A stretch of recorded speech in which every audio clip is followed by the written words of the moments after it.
বানাচ্ছো? আমরা আচার। আমড়ার আচার কি দিয়ে?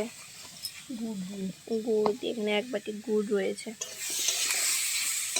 দিদা আসার পর থেকে কত রকমের যে আচার হলো, আমসত্ত্ব আচার, কত কি এখনো হবে।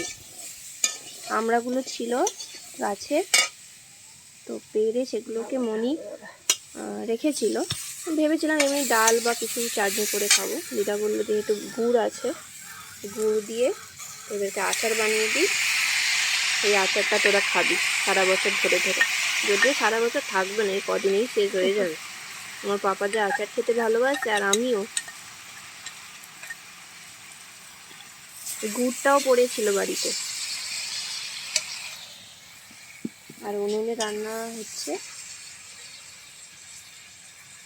জ্বালন থাকে তো সবসময়, ওই জন্য সবসময় গ্যাসে হয় না।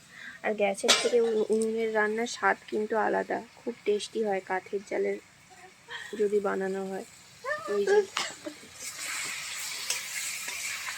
কত যে আচার বানালো, আম তেল দিয়ে তো আমি সমানে প্রতিদিন মুড়ি খেয়ে যাচ্ছি।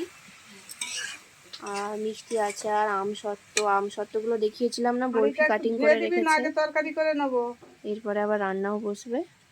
তো এই যে আচার হচ্ছে, যার দেখে টেস্টি লাগছে, দুপুরে ভাত দিয়ে খেতে হবে।